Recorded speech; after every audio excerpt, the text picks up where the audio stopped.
વીર સપૂતોને હું કોટી કોટી વંદન કરું છું, નમન કરું છું અને એમના જન્મોત્સવની આપ સૌને શુભકામનાઓ પાઠવું છું. અહીં 2 ઓક્ટોબરના ગ્રામસભા અને સ્પેશિયલ ગ્રામસભાના ઉપલક્ષમાં ઉપસ્થિત પંચાયતી રાજના ડેપ્યુટી સેક્રેટરી અરુણ કુમાર મિશ્રાજી, જિલ્લા પંચાયતના અધ્યક્ષા બેન જાગૃતિબેન, અહીંના પંચાયતના પ્રમુખ સ્થાનમાં આજના ગ્રામસભાના સરપંચ અંકિતાબેનજી, જિલ્લા પંચાયતના વાઇસ પ્રેસિડેન્ટ મારા મિત્ર બાબુભાઈ, ડેપ્યુટી સરપંચ સંતોષભાઈ, પ્રમોદભાઈ તેમજ વિવિધ વિભાગથી આવેલા ઓફિસરગણ, અહીં ઉપસ્થિત મારા ગામના વડીલો, માતાઓ, બહેનો, યુવાન મિત્રો. અહીં જે ગ્રામસભા છે તેમાં લખાયું છે સ્પેશિયલ ગ્રામસભા. હું જ્યારે વાત કરતો હતો ત્યારે સાહેબ મને કહેતા હતા, આપણા સેક્રેટરી સાહેબ, કે એ મોટી ગ્રામસભા બાકી છે. પણ ગ્રામસભા કદી નાની મોટી હોતી નથી. પણ હવે તમને હું તકલીફ થશે, પણ હું જરા હિન્દીમાં એટલે બોલવા માંગુ છું કે અહીં જે સાહેબ આવેલા છે પંચાયતી રાજના ડેપ્યુટી સેક્રેટરી, તેને આપણી બધાની તકલીફ સમજવા પડે, કેમ કે તમને તો બધી तकलीफ खबर है. तो सर मैं गुजराती में इसलिए बोल रहा था कि थोड़ा इनको समझा. यहाँ हमारे यहाँ 2 प्रकार के कायदे चलाए जाते हैं. एक कायदा जो है वो संविधान का है और दूसरा जो कायदा है ये स्थानीय प्रशासन का. यहाँ भी ग्राम सभा 2 प्रकार की होती है. एक छोटी ग्राम सभा होती है, एक बड़ी ग्राम सभा होती है. अब मैं आज तक मुझे समझ में नहीं आया कि संविधान में छोटी ग्राम सभा और बड़ी ग्राम सभा का मतलब कैसे बाइफिकेट किया गया. ग्राम सभा मतलब ग्राम सभा होती. ग्राम सभा में सारे लोगों के विचार, लोगों के काम, लोगों को जो भी स्कीम या जो स्कीम के बारे में जानकारी या नई नई योजनाओं की जानकारी या हमारी समस्याओं का समाधान के लिए हमें क्या चाहिए, उसके लिए यहाँ ग्राम सभा में हमें बात चर्चा रखनी होती है. और सर्वमान्य जो बातें होती है, जो डिस्कस नहीं करता, उस पर रिजोल्यूशन लेना होता है. पर यहाँ पर आप देखेंगे तो यहाँ कोई भी डिपार्टमेंट का अधिकारी आपको नजर नहीं आता. यहाँ ना कलेक्टर आता है, ना जिला पंचायत के सीओ आते हैं, यहाँ तक कि यहाँ पर बीडीओ से लेकर मामलेदार सब यहाँ पर एक ही कार्यक्रम में जाते हैं जहाँ हमारे प्रशासक जी जाते हैं.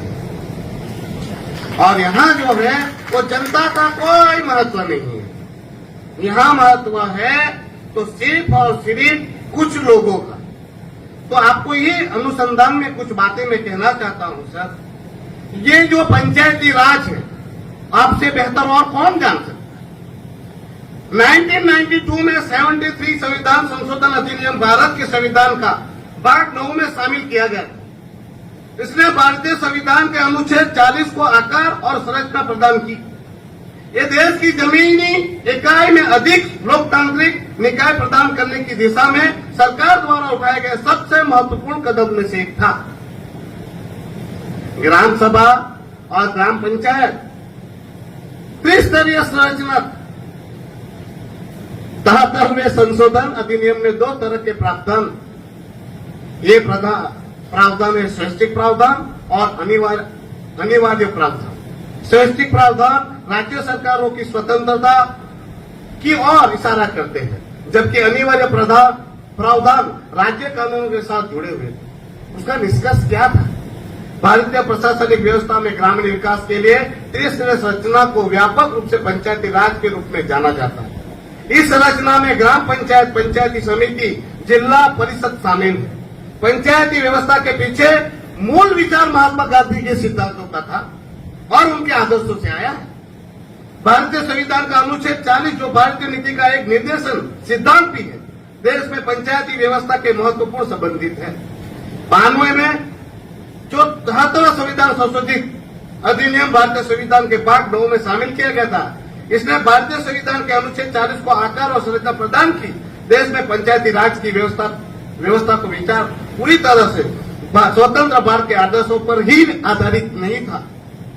सदियों से देश में राजनीति की सबसे प्रमुख प्रणालियों में से एक पंचायती व्यवस्था हमारे भारत में रही।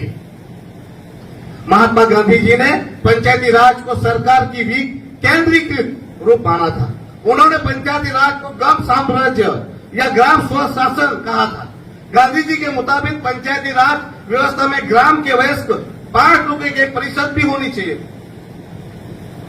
पर यहां क्या हुआ? गांधी जी ने तो यहां तक कहा था कि पंचायत राज जब तक सक्षम नहीं होगी तब तक राष्ट्र का विकास नहीं होगा। गांधी जी के तो विचार थे। गांधी जी का मानना था कि स्वतंत्रता का मतलब भारत के लोगों की आजादी होनी चाहिए, न कि उन लोगों की जो उन पर शासन करते हैं। लोगों का शासन होना चाहिए, ना कि उन ब्यूरोक्रेट्सों का जो उन पे गवर्न करते हैं या राज करते हैं। पर यहाँ तो हमारे लोगों की आजादी नहीं है। यहाँ तो अधिकारी द्वारा हमारे पे शासन चलाया जाता है, हम पे नए नए रूल्स लाके थोप दिए जाते हैं। गांधी जी ने कहा था कि स्वतंत्रता की नीचे से ही शुरू होनी चाहिए। स्वतंत्रता नीचे से शुरू होनी चाहिए। आखिरी पायदान पे जो व्यक्ति खड़ा है वो रहता है, उसका विकास होना चाहिए। जब उसका विकास होगा तो राष्ट्र का विकास होगा। गांधी जी का तो मानना था जो हम सब के लिए बहुत ही नेक था, और वो विचार था पंचायतों के पास सभी अधिकार होने चाहिए, और यही कल्पना थी पंचायती राज। पर हमारी पंचायतों के पास कोई पावर्स नहीं है। हमारे 8 साल से हमारी ग्राम पंचायतों को 1 रुपये का फंड नहीं मिलता। जिला पंचायत हो या नगर पालिका हो, हमारे अध्यक्ष को तो सिर्फ गठपुतली बनाकर बिठा दिया गया है। सीओ उन पे हावी है। सीओ आज फील्ड में जाता है और हमारे प्रेसिडेंटों को पूछता तक नहीं है। ग्राम पंचायतें, जिला पंचायतें, नगर पालिकाएं, उनके पास पावर्स ही नहीं है। तो पंचायतें, जिला पंचायतें, नगर पालिकाएं गांव का विकास कैसे करेगी? जब स्वराज्य संस्थाओं के पास ही पावर्स नहीं है तो गांव का विकास कैसे होगा? आपको एक हैरानित करने की बात बताता हूं सर। यहां तो सफाई करने का पावर भी हमारे पंचायतों के पास नहीं है। उसके लिए ट्रैक्टर हमारे, हथियार हमारे, और एजेंसी को दिया गया है पावर काम। और उसके लिए हमारे यहाँ जब ग्राम पंचायत में हम जब टैक्स भरने आते हैं तो 2 चेक बनाना पड़ते हैं। एक टैक्स होता है ग्राम पंचायत के लिए और एक टैक्स बनाना पड़ता है वो एजेंसी के लिए। अगर पंचायत आपके पास सफाई का भी काम नहीं रहेगा तो पंचायत करेगी क्या? सिर्फ ये कार्यक्रम फंड देना नहीं है। सफाई का काम का जो फंड आता है वो भी आप एजेंसी को दिला देते हो, वो भी डायरेक्ट टू डायरेक्ट। तो पंचायत किस काम की? यहां पर सर कागजी और दिखावे की कामगिरी यहां पर हो रही है। आपने कहा था कि ग्राम सभा का मतलब होना चाहिए लोगों की भागीदारी, लोगों की उसमें इन्वॉल्वमेंट। यहां आपको देख रहे हैं तो बेचारे वो लोग, वो गरीब, वो मजबूर लोग जिनके काम धंधे लोगों के छीने हुए। विकास किसको कहते हैं? क्या कॉन्क्रीट का जंगल बना देने से विकास हो जाएगा? हमने बीचेस बनाए, बहुत अच्छे बीचेस बनाए, लैंडमार्क है हमारा। पर सर बीचेस का क्या फायदा जब हमारे घर में गरीबों का घर का चूल्हा बंद हो जाए? जब बीचेस नहीं थे तो हमारे यहाँ कम से कम 300 से 400 लोगों के परिवार नपता था। 400 लोगों का ही नहीं, उसके साथ साथ 3 से 4 हजार लोगों का धंधा चलता था। आज बीच बना तो रोजगार बढ़ना चाहिए था। तो आज क्या हो रहा है? सारे लारी गल्ले दुकान सबको तोड़ ताड़ कर उनके काम धंधे को बंद कर दिया गया। विकास की परिभाषा क्या है? विकास का मतलब ही यही है कि वो गरीब आदमी, मजबूर आदमी, उनको काम मिले, धंधा मिले, रोजगार मिले। मगर यहां पर उल्टी गंगा बहे। यहाँ लोग बैठे हैं, सर ये ग्राम सभा ही है, उसका रेजोल्यूशन पास होना चाहिए। मैं 2-4 रेजोल्यूशन कहने के लिए आया हूँ और वो रेजोल्यूशन आज की सभा में पारित किया जाए। यहाँ जो बीच है जमपोर बीच, उस पर जितने भी लोग सालों से काम करते या काम धंधा चलाते, लारी गल्ला दुकान, उनको स्टॉल दिए जाए और उसको सरकारी लाइसेंस दिए जाए। साथ में ही गोवा के तर्ज में लीकर बेचने का भी लाइसेंस दिया जाए, ताकि इन गरीबों का घर बार दुकान चले। सर यहाँ टूरिस्ट मोटी दमन में पहले आते ही नहीं थे, टूरिस्ट आते थे नानी दमन में। अगर यहाँ टूरिस्ट आना शुरू हुआ है तो ये हमारे परियारी पंचायत के लोगों की वजह से। उन्होंने बीचेस को साफ किए, उन्होंने डेवलप किया, यहाँ खान पान के लिए उन्होंने व्यवस्था की, लोगों को अपने रुचि के अनुसार टेस्ट स्वाद का उन्होंने भोजन पिरोसा, और तब जाके यहाँ पर लोगों को टूरिज्म को बढ़ाया। तो टूरिज्म बढ़ाया, बीचेस को अगर मान्यता दिलाई, ख्याति दिलाई, तो उसका श्रेय ये हमारे पंचायत के लोगों को जाना चाहिए, जमपोर और परियारी के लोगों को जाना चाहिए। तो मैं सेक्रेटरी साहब से विनती करता हूं कि आज खास करके ये ठहराव लिया जाए कि यहाँ पंचायत में जमपोर बीच ऊपर और इसके आजू बाजू में जो भी काम धंधा चलता है उसको स्टॉल को रेगुलर किया जाए, उनको स्टॉल दिया जाए और उनको सरकारी मापदंड के हिसाब से जो भी लाइसेंस देने हैं उसकी प्रक्रिया की जाए। ठहराव लेवानो के नहीं लेवानो भाई, ठहराव नहीं लीजिए नहीं ले लो ने તમે હસીએ પછી રેડી है पासा मारा આવી है तो लंडन में हमें फरिया करें के है। अबे और सर अभी भी हमारे यहाँ आवास योजना की कमी है। गरीबों को जो आवास मिलने चाहिए वो आवास के लिए जो मापदंड है उसको उसमें भी सुधार करने की जरूरत है और गरीबों को ज्यादा से ज्यादा उसका बेनिफिट मिले।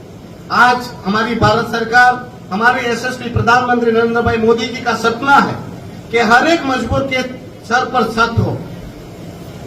तो सर यहाँ हमारे पंचायत, ये परियारी पंचायत है, वो आदिवासी बहुल है, यहाँ गरीब लोगों के पास जमीन नहीं है, तो उनके लिए प्रावधान किया जाए और जब सरकारी जमीन अपडेट कर इन गरीबों को घर दिए जाए। सर ये दमन दीव पहला प्रदेश है जहाँ मकान तो अच्छे दिए जाते हैं मगर 1-1.5 लाख रुपया इन गरीबों से मांगा जाता है। अब गरीब के पास 1-1.5 लाख रुपया नहीं है तो घर उनको नहीं मिलता। तो सरकार, भारत सरकार से ये भी मेरी मांग है, ये भी रेजोल्यूशन लिया जाए कि गरीब से 1 रुपया भी न लिया जाए और जरूरतमंदों को घर दिया जाए, ये भी ठहराव दिया जाए। सर हमारे आदिवासी लोगों की और हमारे दमन दीव में एक और प्रॉब्लम है और इस पंचायत में भी है, हर घर जल, हर घर नल। तो इन नल के माध्यम से हर गरीब के घर या जरूरतमंद के घर पानी मिलना चाहिए। हमारी भारत सरकार कहती है कि हर लोगों को पानी मिल चुका है मगर वास्तविकता अलग है। मैं आपसे अनुरोध करता हूं कि हमारे यहाँ एक प्रॉब्लम ये भी आई है कि पहले नल लगाए गए थे, पानी मिलता ही नहीं था, पानी आता ही नहीं था। अभी भी ज्यादातर घरों में पानी नहीं आता, मगर बड़े बड़े बिल आ गए।